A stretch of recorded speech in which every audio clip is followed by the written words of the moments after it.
बच्चों, अपने YouTube channel के माध्यम से मैं आपको आपकी सिलेबस में जो चीज़ें लगी हुई हैं उनको समझाने का प्रयास कर रही हूँ और निश्चित रूप से आप उनको समझ पा रहे होंगे।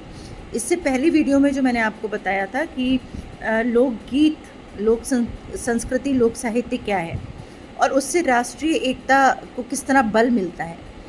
आज उसी क्रम में मैं आपको आगे का पार्ट समझाना चाहती हूँ कि लोकगीतों में अभिव्यक्त लोक संस्कृति माने लोक संस्कृति, लोक माने संसार में जो हम सबकी संस्कृतियाँ हैं, अलग अलग पहनावा, बोलचाल, रहन सहन, सबके अलग अलग, उसको हम कैसे लोकगीतों के माध्यम से अभिव्यक्त करते हैं या व्यक्त करते हैं।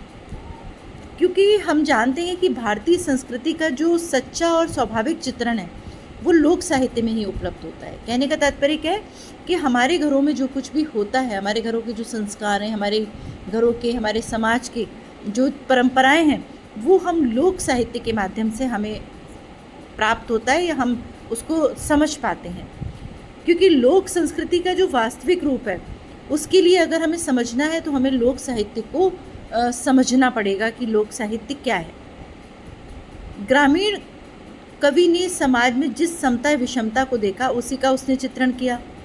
अगर कोई शहरी कवि है तो वो अपने आसपास में होने वाली समस्याओं को, अपने आसपास होने वाले परिवेश में होने वाली सभ्यता संस्कृति को अपने माध्यम से व्यक्त करता है। लोक साहित्य में जहाँ आदर्श पतिव्रता नारियों का उल्लेख मिलता है तो वहाँ कर्कशा स्त्रियों का भी उल्लेख मिलता है ना। ऐसे ही पुरुषों की अगर बात करें तो कहीं हम मेहनतकश पुरुषों की बात करते हैं तो कहीं हम कामचोर पुरुषों के बारे में भी कविताएं और लोकगीत हम पढ़ते और सुनते हैं।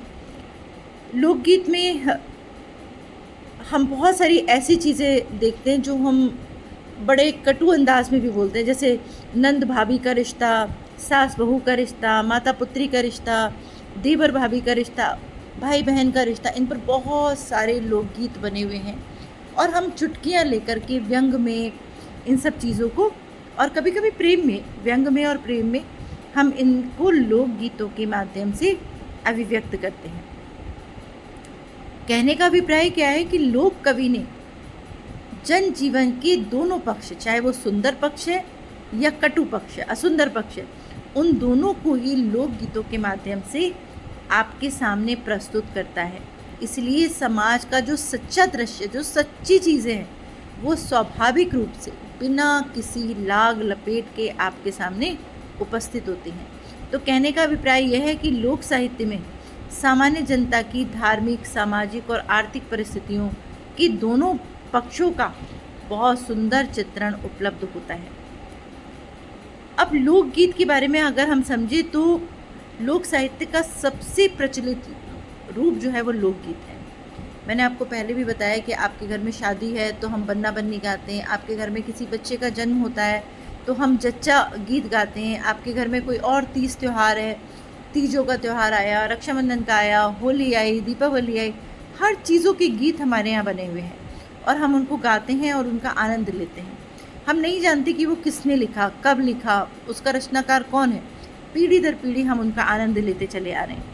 तो ये हम सबसे ज़्यादा हमारे यहाँ लोकगीत प्रचलित होते हैं क्योंकि ये लोक जीवन से जुड़े हुए होते हैं और संगीत के माध्यम से हम उनको अभिव्यक्त कर पाते हैं। और दूसरी सबसे महत्वपूर्ण चीज़ क्या है कि वो इंसान से, मतलब हम सब से सीधे जुड़ जाते हैं, चाहे वो दुनिया के किसी भी कोने में क्यों ना हो। ऐसे गीत, ऐसी परंपराएं हम बहुत सारी फिल्मों में भी देखते हैं और इसीलिए वो बहुत प्रसिद्ध होते हैं। अगर आपको याद होगा तो आपको कई सारे गीत सोचेंगे तो आपको याद आ जाएंगे कि पान खाएं सैयां हमारे, ये लोकगीत की तर्ज पे बना हुआ ही गीत है।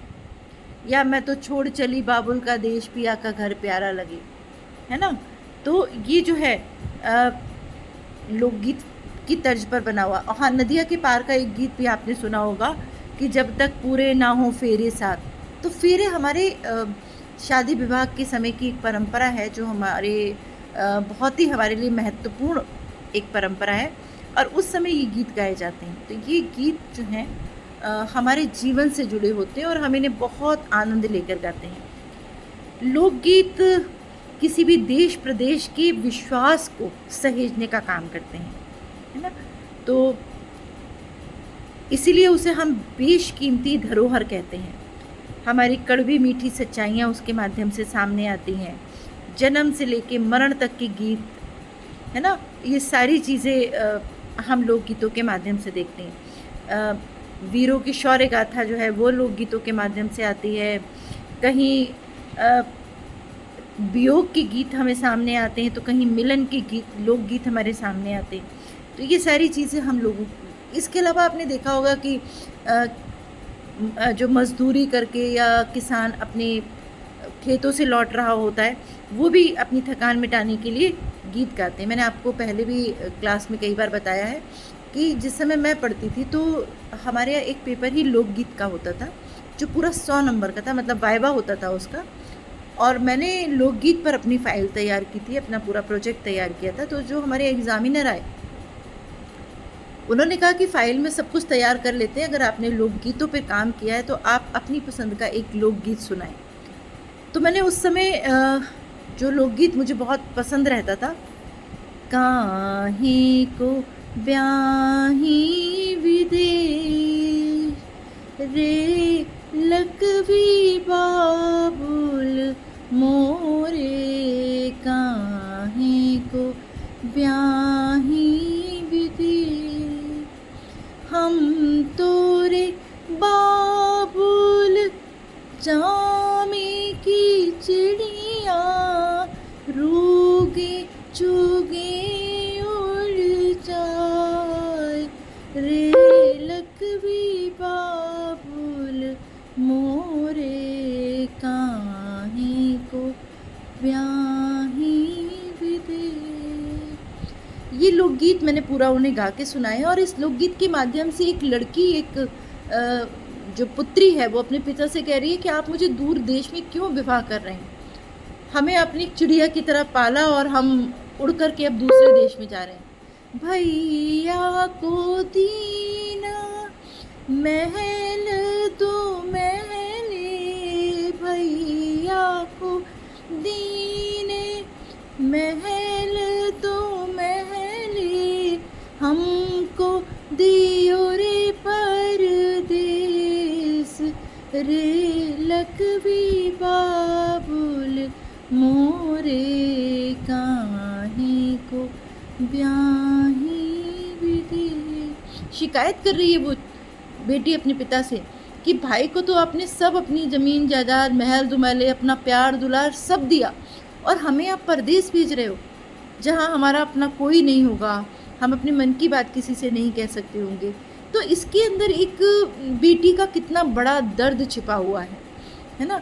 तो इस तरह की जो चीज़ें हैं जिसमें हम अपनी सभ्यता और संस्कृति को सहेजते हैं, इन्हें हम लोकगीत कहते हैं।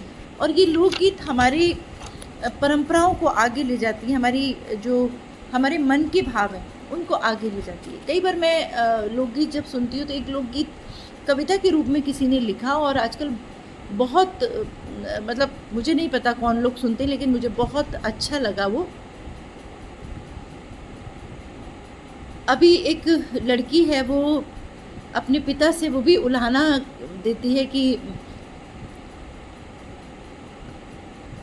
मुझे अभी एकदम याद नहीं आ रहा है, तो मैं आपको फिर याद आते वक्त सुनाऊंगी। तो हम क्या समझने की कोशिश कर रहे हैं कि जो लोक गीत हैं वो हमारी भारतीय संस्कृति की देन है, इसलिए हम उनको बहुत, हमें सहेजने की आवश्यकता होती है, और हम उनके माध्यम से अपनी परंपराओं को, विश्वास को, आस्था को, मूल्य को, इन सबको हम सहेजते हैं। हर जगह का एक अपना लोक साहित्य है, लोक गीत है, लोक परंपराएं हैं। धीरे धीरे इनमें बदलाव भी आ रहा है।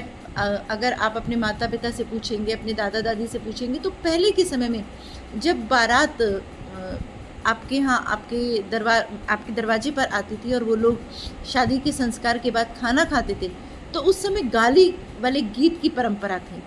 अब इसके पीछे क्या उद्देश्य रहा होगा, और लोग बहुत खुश होकर के उन गाली वाले गीतों को सुना करते थे। लेकिन अब जैसे जैसे परंपराएं समृद्ध हो रही हैं, जैसे हम पढ़े लिखे होने की बातें करते हैं, तो हमने उन परंपराओं को थोड़ा सा पीछे छोड़ा है, और उस परंपरा से आगे बढ़ कर के हम दूसरे रूप में परंपराओं के साथ लोकगीतों के माध्यम से आगे चलते हैं। अब एक और चीज़ जो आपके इस यूनिट में लगी हुई है वो लोक संस्कृति और राष्ट्रीय एकता। इसका तात्पर्य क्या है कि राष्ट्रीय एकता लोकगीतों के माध्यम से कैसे बन रही है, क्योंकि राष्ट्रीय एकता का तात्पर्य है कि पूरे देश में एकता और भाईचारे की भावना हो। संस्कृति, जाति, भाषा, मुख्य संस्कृतियों, बहुत कुछ अंतर है हमारे देश में। उसके बाद भी हम हर समय, हर वक्त पर एकजुट होकर के किसी भी काम के लिए आगे बढ़ते हैं, और जब हम एकजुट होते हैं तो वो राष्ट्रीय एकता कहलाती है। राष्ट्रीय एकता के इसी सिद्धांत पर हमारे देश की समृद्धि, हमारा विकास निर्भर करता है। अभी आपने देखा कि हम सब, जब ये पाकिस्तान का एक मुद्दा हुआ, पाकिस्तान के ऊपर जब हमने उनके आतंकवादियों को मारने का हमारी सरकार ने एक संकल्प लिया, तो आपने देखा होगा पक्ष हो या विपक्ष हो, एक सामान्य बिना पढ़ा लिखा व्यक्ति हो या एक पढ़ा लिखा सभ्य व्यक्ति हो, सभी एक मंच पर आकर हमने देखा कि राष्ट्रीय एकता बहुत मजबूती के साथ हम उस एकता के रूप में एकत्रित हुए और हमने पाकिस्तान को धूल चटा दी और हमने पाकिस्तान को उसको घुटनों के बल पर ला दिया।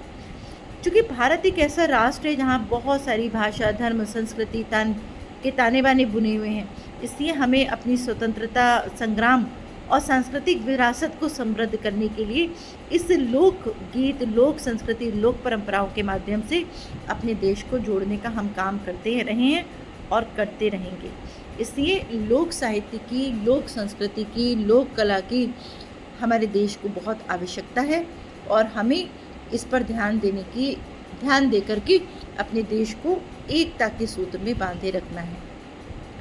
तो आज की यूनिट में हम इतनी ही बात करते हैं। अब अगली यूनिट में मैं आपको कुछ और इम्पोर्टेंट चीज़ें आपको बताऊंगी।